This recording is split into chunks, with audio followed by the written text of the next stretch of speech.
ऊर्जाधानी news में आप सभी दर्शकों का बहुत बहुत स्वागत है और मैं हूं आपके साथ अनुष्का। सिंगरौली पूर्व विधायक राम लल्लू वैश्य ने मोरवा विस्थापन को लेकर दिल्ली में कोयला मंत्री से मुलाकात कर विस्थापन की समस्याओं से अवगत कराते हुए मांग पत्र सौंपा है। पूर्व विधायक राम लल्लू वैश्य लगातार सिंगरौली विधानसभा से 3 बार विधायक रहे एवं महापौर कृषि उपज मंडी के अध्यक्ष भी रह चुके हैं। उनका कहना है कि जनता ने मुझे अपना हमेशा आशीर्वाद दिया। आज हम भले ही पद पर नहीं है, लेकिन जनता के हित में काम करना मेरा दायित्व है। आज मोरवा का एक बड़ा हिस्सा विस्थापन होने जा रहा है, जिसे लेकर लोगों को अधिक से अधिक लाभ मिल सके। मेरे द्वारा पूरा प्रयास किया जा रहा है। पद में न रहकर भी जनता का ख्याल रखना मेरी जिम्मेदारी है। जनता के लोकप्रिय नेता माने जाने वाले पूर्व विधायक राम लल्लू वैश्य ने कभी चुनाव नहीं हारा, जिसे लेकर वह विस्थापन के मुद्दे को लेकर दिल्ली पहुंच कोयला मंत्री को विस्थापन की समस्याओं से अवगत कराते हुए ज्ञापन सौंपा है। नमस्कार दर्शकों, मैं प्रदीप तिवारी, आप देख रहे हैं ऊर्जाधानी न्यूज। आज हमारे साथ फेस टू फेस कार्यक्रम के खास मेहमान हैं सिंगरौली के पूर्व विधायक राम लल्लू वैश्य जी। राम लल्लू जी, बहुत बहुत स्वागत है आपका ऊर्जाधानी न्यूज में। राम लल्लू जी, अभी आप मोरवा विस्थापन को लेकर दिल्ली गए थे और कोयला मंत्री से मुलाकात कर ज्ञापन सौंपे हैं। क्या मुद्दा थी आपकी, किस बात को लेकर आप कोयला मंत्री से मुलाकात किया? बहुत बहुत धन्यवाद तिवारी जी। मोरवा क्षेत्र का कह लीजिए कि नार्दर्न कोलफील्ड लिमिटेड सिंगरौली,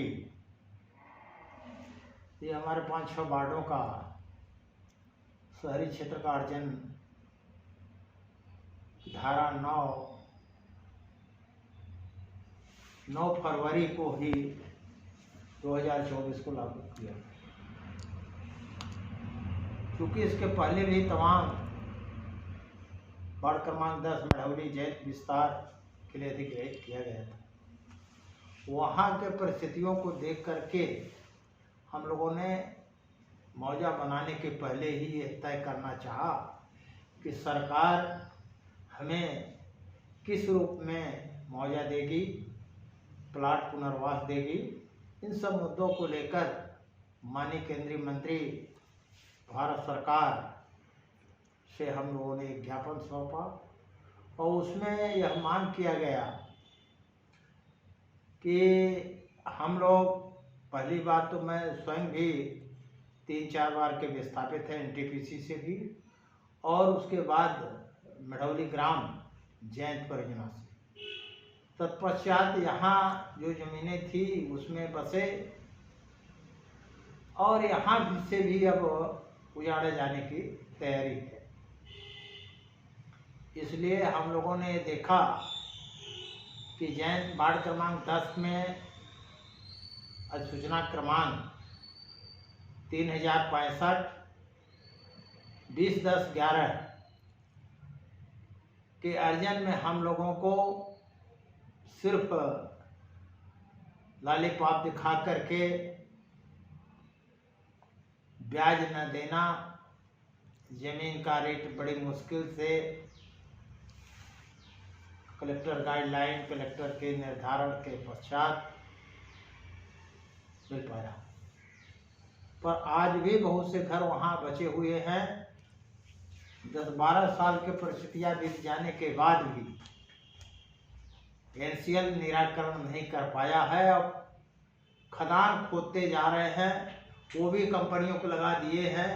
तमाम तरह के खोद लेने के बाद क्या किसी को न्याय मिलेगा? इसलिए इसके पहले यह मोरवा के निवासियों के में भय व्याप्त था कि आखिर हम लोगों को देंगे क्या, क्योंकि यह शहरी क्षेत्र का वार्ड है और यहाँ आबादी भी 20,000 से कम की आबादी नहीं होगी। 20,000 से 4 लाखों घर हो सकते हैं। तो इस शहरी क्षेत्र का यह डिमांड है कि हम सबको, एक तो यहाँ शहरी भूमि के होने के नाते बाजार मूल्य इसका निर्धारित करें वर्ग मीटर के आधार पर।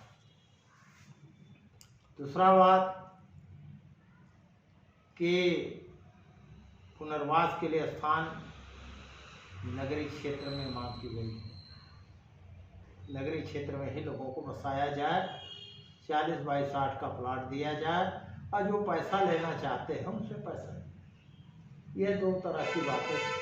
रामलल्लू जी, जिस तरह से अभी त्रिपक्षीय वार्ता था, जब कलेक्टर ऑफिस में पुनर्विस्थापन मंच और सिंगरौली विस्थापन मंच भी वहाँ पे थे, कलेक्टर के द्वारा कहा गया प्लाट जो नहीं लेना चाहेगा 1,37,000 रुपये प्लाट के बदले में उसे पैसा दिया जाएगा।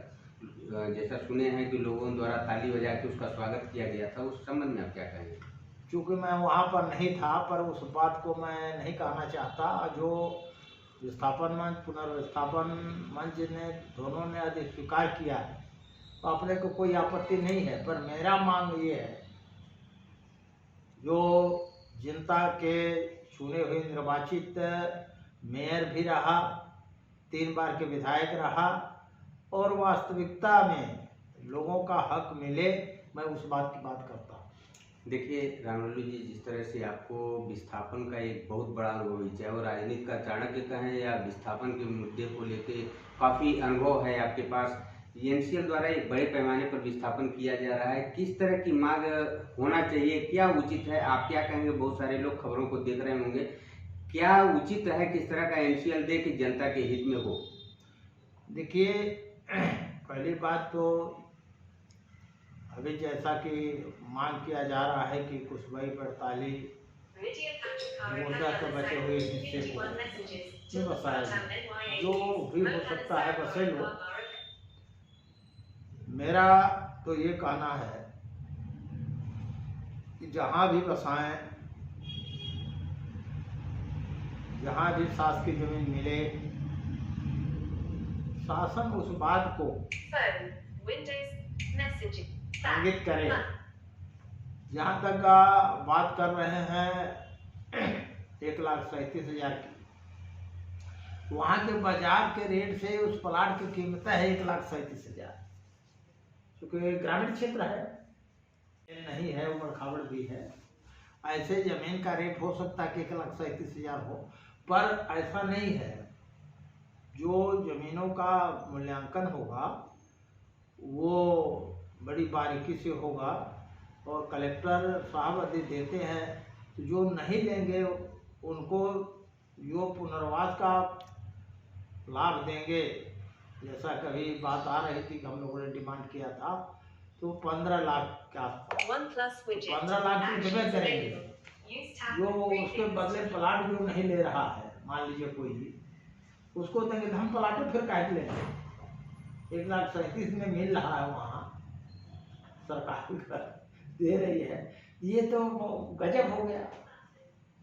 इसलिए हमें वो पसंद नहीं है। हम तो सीधे सीधे करते हैं कि हमारी जो मांग है, डिमांड है कि पूरी तरह ग्रामीण क्षेत्र में यदि आपको देना है तो 60 बाई 90 का प्लाट, और उसके बदले काहे हम पैसा फिर लेंगे। पैसा तो जिसको लेना है वो ले लेगा, और जिसको नहीं लेना होगा प्लाट लेगा तो 40 बाई 60 नहीं, ग्रामीण का नियम है 60 बाई 90।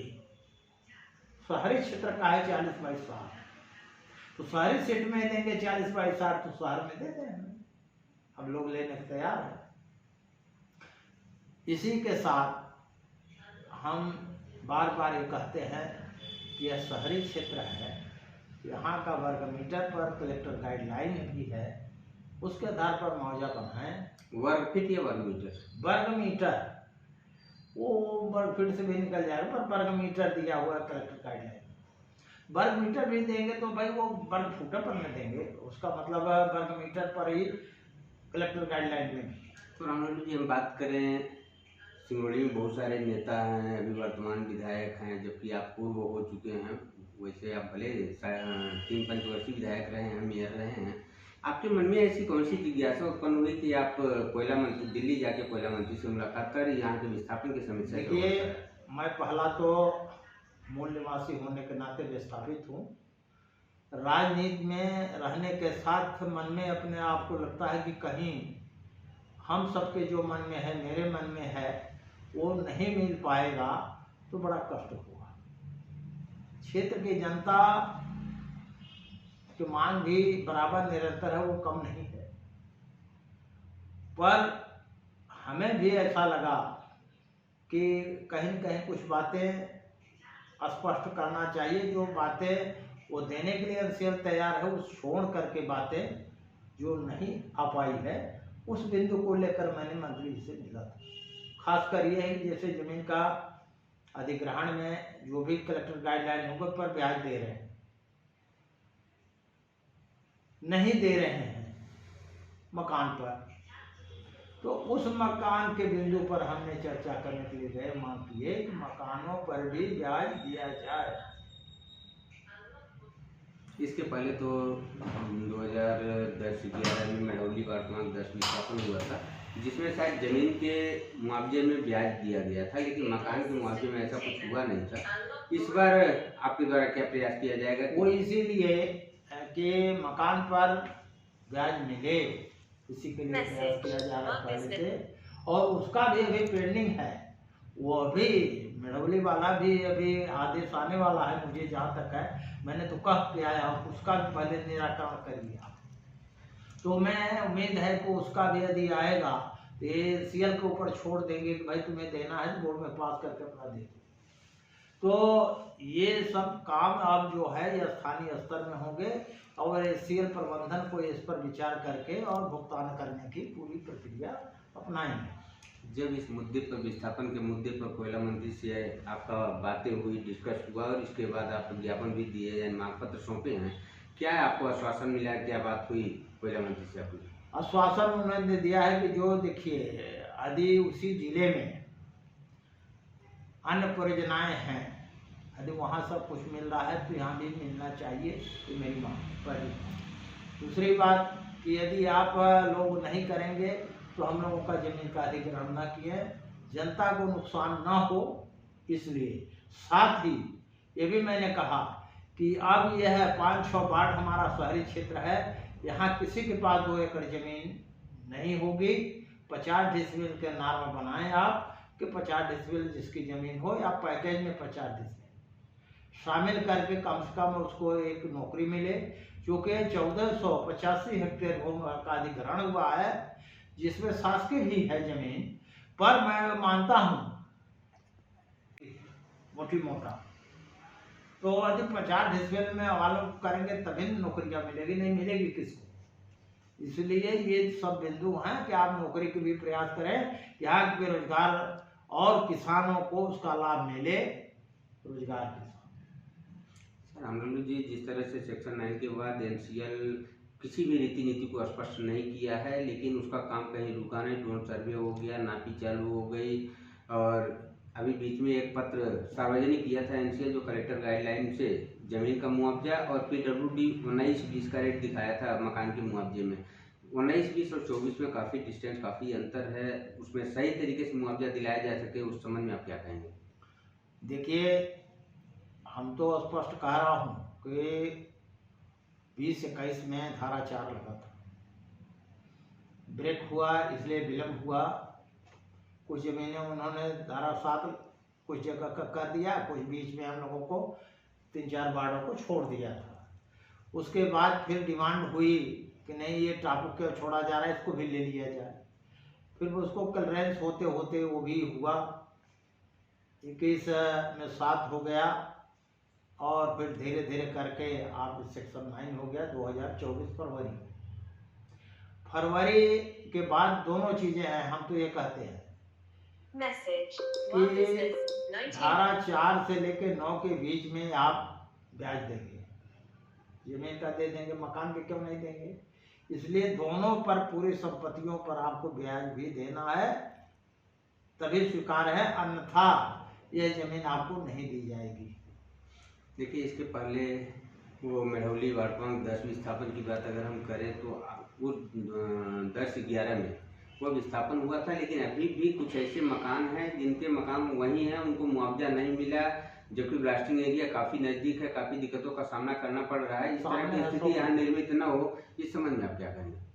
हमने कई मुद्दे पर कई बार उठाया, जैन की बैठक में उठाया, और जिला प्रशासन को भी मैंने कहा कि जैन खदान के 100 मीटर के दायरे में अनुसूचित जनजाति के बैगा जाति, खैरवार जाति, अगरिया के लोग निवासरत हैं।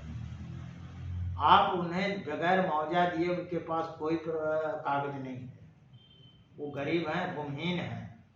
ऐसे लोगों को सरकार बार बार ये कहती है कि उनको अच्छे लाभ देंगे, उनको अच्छे जगह बसाया जाएगा, तो कौन बेहतर होगा। कोयला सचिव महोदय ने कहा था कि सिंगरौली का विस्थापन एक बेहतर होगा, ऐतिहासिक होगा। तो ऐतिहासिक होगा तो ऐतिहासिक दिखना चाहते हैं हम लोग, और ये सब अभी तक धीरे धीरे पसरता जा रहा है। आज भी जैन के लोग बसे हुए हैं और उनको अभी कोई लाभ जैन परियोजना के द्वारा या NCL-CMD के द्वारा नहीं तय किया गया। अब ये मैं बार बार जब भी मिलता हूँ कहता हूँ भाई उसका निराकरण क्यों नहीं किया जा रहा है, कब हो रहा है, कहीं नहीं दिख रहा है। इसलिए मंत्री जी ने कहा कि यदि पैसा नहीं मिलता है तो मत छोड़ना, काम रोक देना। इसलिए अब ये तैयारी करना होगा कि जिनका नहीं दे रहे हैं वह काम बंद करें। कई ऐसे विस्थापित हैं जो मेढ़ोली वार्ड क्रमांक 10 से विस्थापन होने के बाद वार्ड क्रमांक 4, 5, 6, 7, 8 अन्य वार्डों में जाकर मकान बनाए हैं, जबकि उनका डॉक्यूमेंट, उनका पेपर जो भी है सब वार्ड क्रमांक 10 या 9 का है। उन्हें भी प्लाट मिल सके या विस्थापन का पूरा लाभ मिल सके, उस संबंध में आप क्या कहेंगे?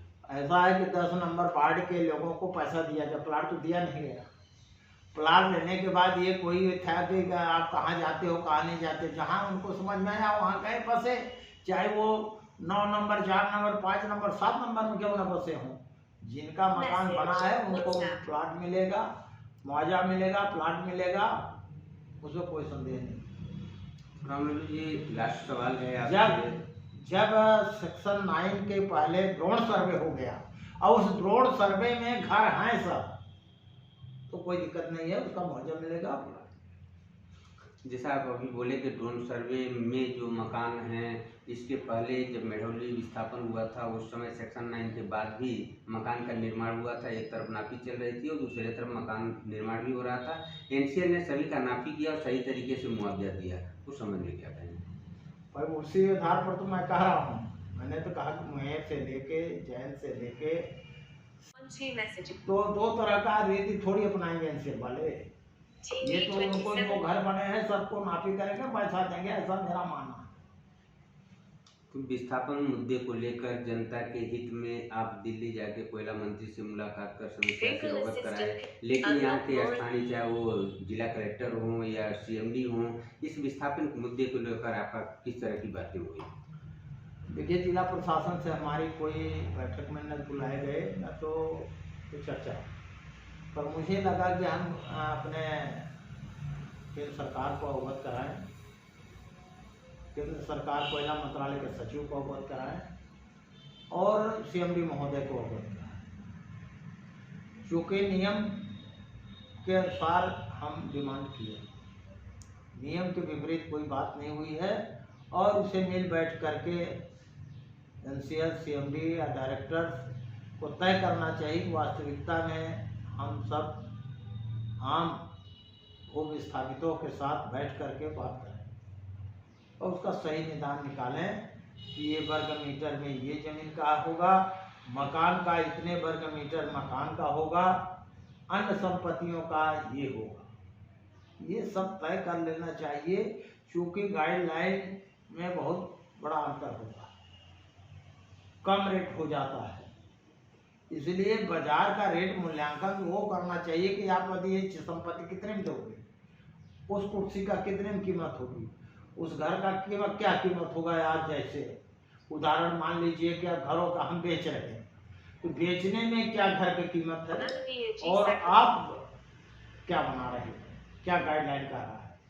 ये अंतर और बाजार मूल्य वो होता है जो बाजार में बिक रहा, वो बाजार मूल्य है। तो इसके आधार पर करेंगे तो कोई कष्ट नहीं होगा। तो देखिए, ये सिंगरौली के पूर्व विधायक हैं, अभी पूर्व हो चुके हैं, लेकिन जनता के हित में विस्थापन की समस्या देखकर इन्होंने दिल्ली गए और दिल्ली जाके कोयला मंत्री से मुलाकात कर समस्या के बारे में डिस्कस किए और जनता के हित में एक मांग पत्र भी सौंपे हैं। इनका कहना है कि इस विस्थापन में जिस तरह से एनसीएल पहले मनमानी करते जा रहा है, इस विस्थापन में ऐसा न हो, क्योंकि ये शहरी एरिया है, शहरी क्षेत्र है, शहरी वार्ड हैं, तो शहर के हिसाब से इनको फैसिलिटी दिया जाए, इनको मुआवजा दिया जाए और ज़्यादा से ज़्यादा लोगों को लाभ दिलाया जा सके। देश दुनिया की अन्य खबरों के लिए ऊर्जा धानी न्यूज को अभी सब्सक्राइब करें।